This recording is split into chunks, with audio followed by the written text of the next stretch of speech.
that one of my colleagues put together, and I'm going to run through it with you.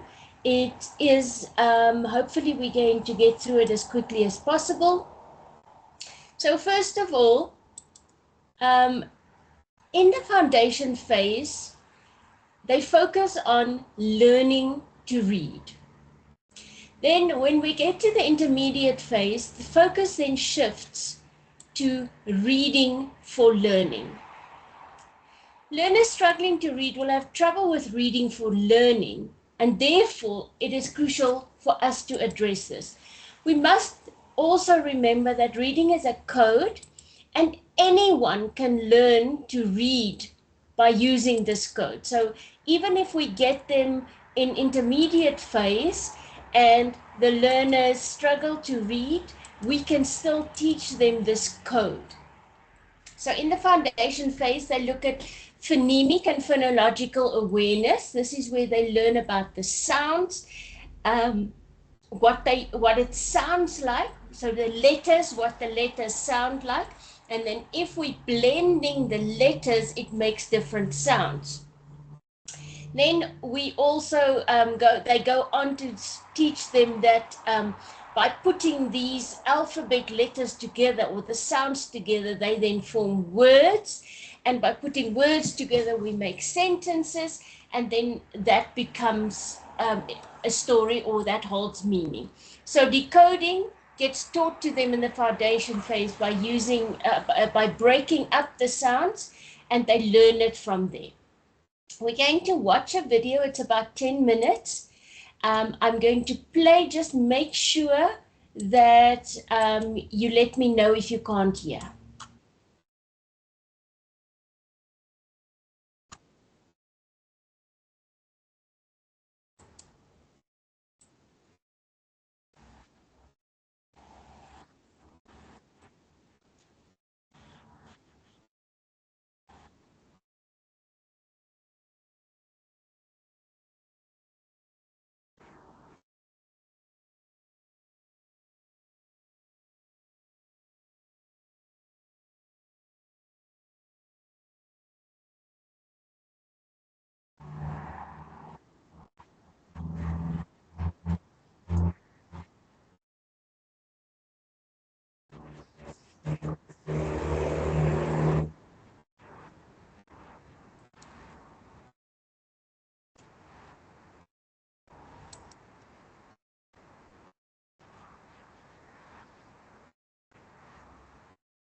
Right, so what that video shows us is that, yes, the science of reading says it is a code and everybody can learn to decode. But when we then realize in intermediate phase, our learners are struggling with understanding, there's also different reasons for that. So they're either struggling because they can't decode, or they're struggling because they have little or no comprehension of what they've read. And that is one of the first things you will have to learn to distinguish.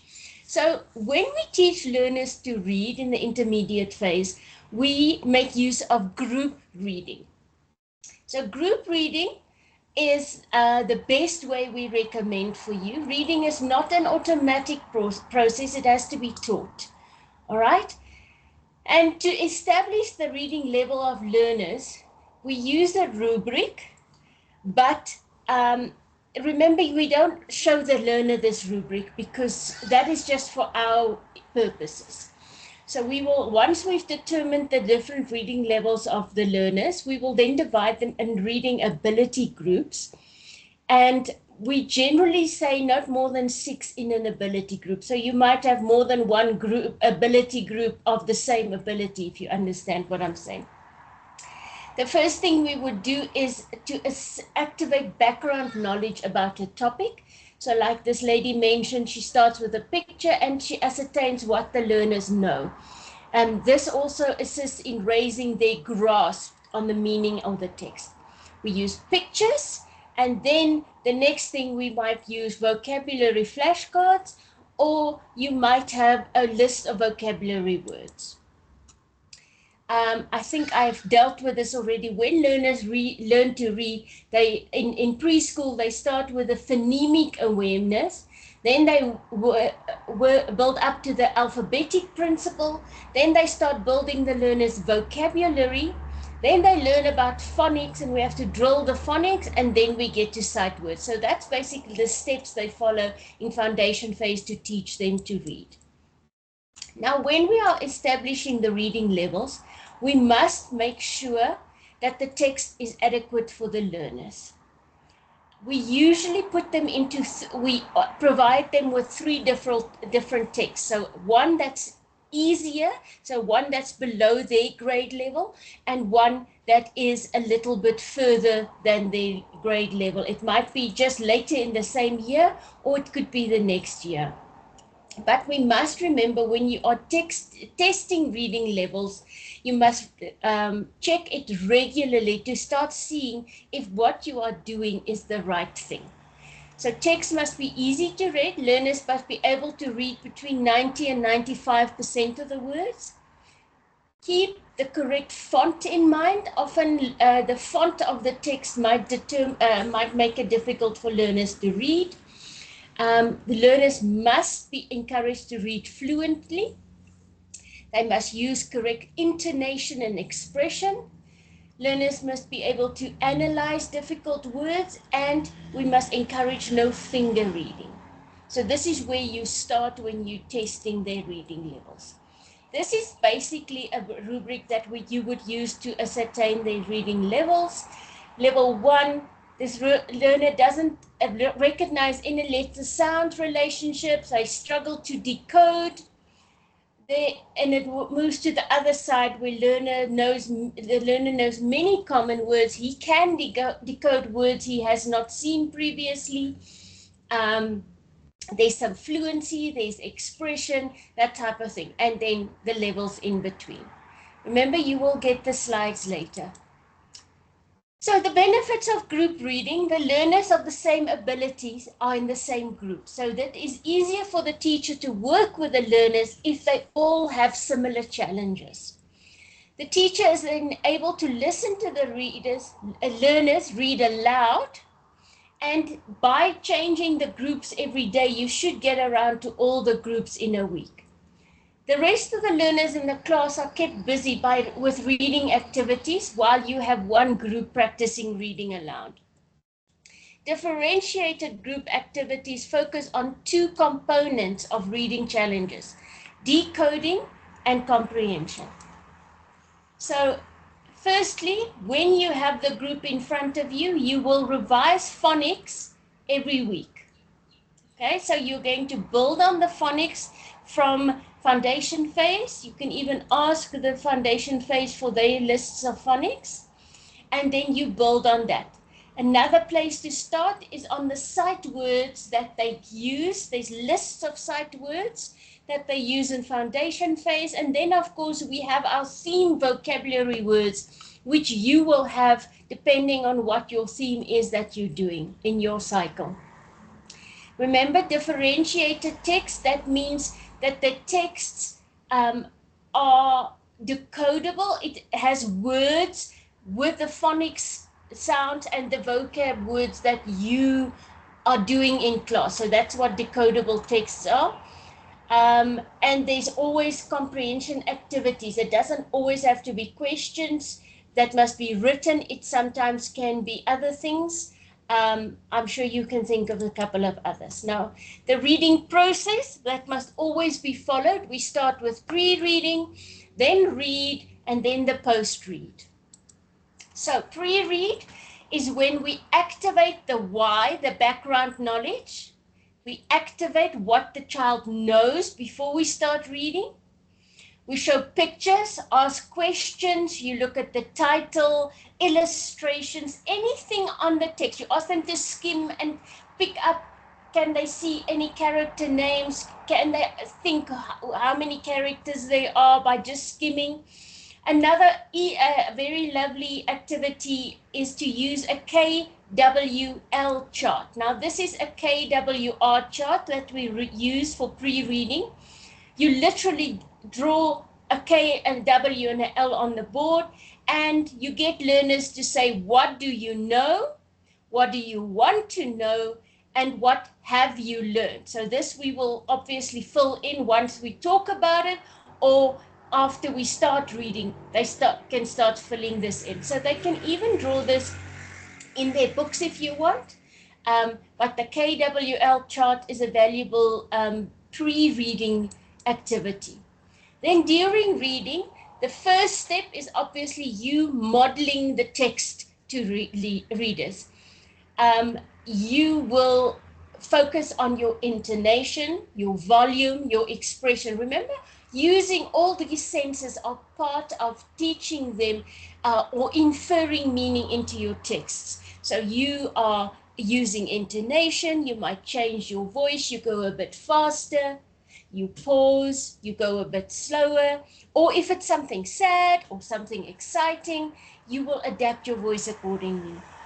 When the teacher is modeling reading, you are also welcome. I don't know about you, but I generally use my whole body, hand gestures, my facial expressions. I use all the tools available. It just engages the learners better.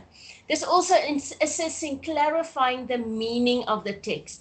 You also have then the ability to stop with difficult words and explain it before you carry on with the flow of the text.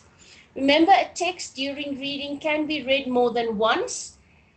Sometimes you might choose to read the text from start to finish without stopping and explaining. And then the second read, you might then stop and explain, or the other way around. Learners could also be asked to read. You clarify uncertainties. You obviously ask questions, and often you refer to the questions that's asked in the comprehension that they do orally before you get them to start the activities. Then post-reading is when they've done their activities, you then mark and go over it with them again, or there could be conversations about what they enjoyed, what they didn't enjoy, or maybe a different ending to the story or anything like that. So that's the basic reading process. When we're reading in groups, we divide learners into ability groups. You don't have them seated in the groups generally in your class unless you want to. We usually, if it's struggling readers, we try and make the groups a bit smaller. You explain what is required of the class during the reading activities. So while the rest of the class is busy with this or that, you will take one group at a time. And it has been proven that if you can sit with them lower down to the floor, maybe on the floor, or if you've got a carpet, or whatever works for you. If they bring their chairs and they come sit around you, it's just a little bit less formalized. It makes the anxiety levels go down. And also remember, then you use your softer voice. Keep the volume lower. That helps with the anxiety levels of the learners, because traditionally, if you call learners to the front, they are in trouble. So we don't want them to associate your group guided reading with an anxiety. All right, first step is you will call your group to sit with you. Make sure they all bring their reading books or their worksheets. You usually have two types of text, a decodable and a worksheet text.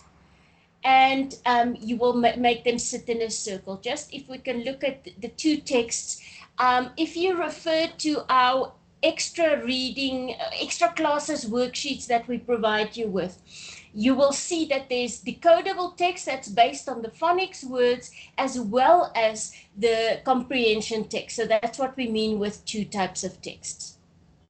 Step 2, you will revise the week's phonics and sight words. So that's usually what you start your group work with. And incidentally, this is the same type of thing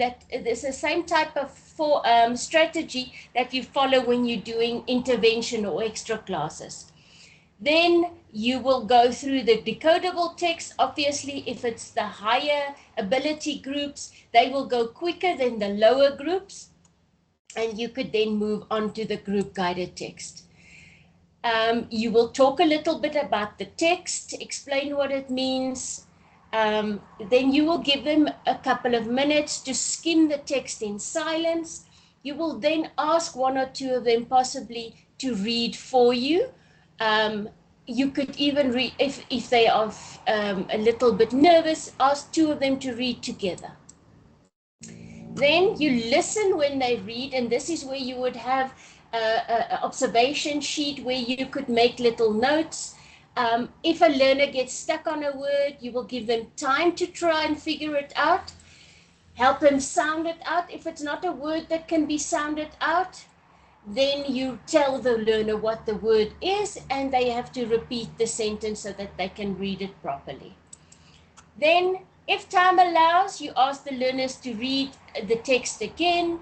Then you let them work on their fluency. So then they could turn to each other, or while some of them are focusing on the lesson, on the text, you ask them to read to you. They should be able, this is also when you work on reading pace, pronunciation, their tone, their intonation, and remember they mustn't act it out, so to speak. They must read as if they're speaking, but that's a skill they need to learn. Then you go through the questions, and they would then go back to their class, to their desks to go and do their activity if they don't have any more questions. They usually, before you send them back to your desk, you can remind them of a specific comprehension skill, which we will get to a little bit later, and then it's time for them to go. So that's usually what you would do during a lesson with one group at a time. Remember to praise and encourage the learners for their efforts, as well as their successes.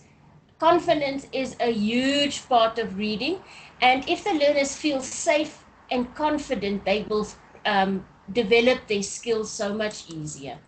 All right, if we've got the group with the struggling learners, you follow a similar pattern, except that your group will now be smaller. You will still call your group to your desk or to the carpet or whatever you have, and again, you start with the phonics. You might be spending a little bit more time on the phonics, breaking it down for them, because this is the part that they struggle with. You might even practice some sight words with them. Point out the first sound, the middle sound, the end sound, say it together. You might say a word, they might follow, say it after you, and then you say it together, or whatever works for you during that time. You also tell them to look at the spelling. You revise the meaning of the words as well. Then you give learners a chance to read silently. Then you ask them if they needed help, and then you will listen to them read. If they are struggling with pronunciation, you might then at this stage bring in phonic flashcards or even word cards, whatever the activity calls for, and you give each learner a chance to practice with these cards. Let them build the words with the phonics, or if you change the front sound, how does it change the meaning of the word? You do activities like that. So even if they build a non-existent word, it teaches them to interact with the sounds, and they still pronounce the sounds. All right. Then you use the vocabulary flashcards.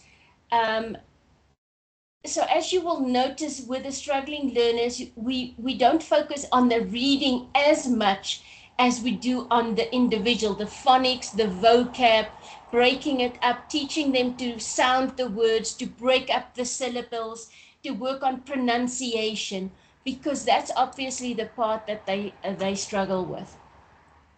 Each learner in your struggling group must get a chance to read, and you need to be very patient. Give learners some time to work out the word on their own before you help them. If it's an irregular word, again, you can't sound that out. You just let them repeat it. Once the learner has managed to read the words, get him to reread the sentence, and then you thank them and praise them for their efforts. We mentioned PATS earlier. It's what you use. You point at a picture of the word, then you act out the word, then you teach the meaning of the word, and then you say the word in a sentence. So this is what you could use during your session with your struggling learners to break down the words and to build their vocabulary. All right, phonics revision. These are phonics cards, and you will teach them. Remember, there's a difference between the letter names and the sounds, and you need to make sure that they understand that a is different to a, and that every letter has a name, like every person has a name, but we also pronounce them differently. It's very important when you have these groups that you do research some activities where you can break up the words and teach them about the phonics and the sounds. All right, now let's look at some comprehension strategies. The first one, I'm not going to spend too much time on this. You will get the slides. The first comprehension strategy is prediction. That's one we often use, where you ask to think about what they've read and then either give an opinion, predict how it would end, or if it starts in a different way, what do they think would happen, that type of thing. Next comprehension strategy is to visualize. Learners think about what is happening in a text, like a scene from a movie, and then they must try to see as it happens next. So visualize what happens next. And when a story is told in the first person, that reader may see it from the narrator's point of view. So you literally tell them, so if a story has more than one character, say, visualize if you are the one character, or now visualize the story from another character's point of view.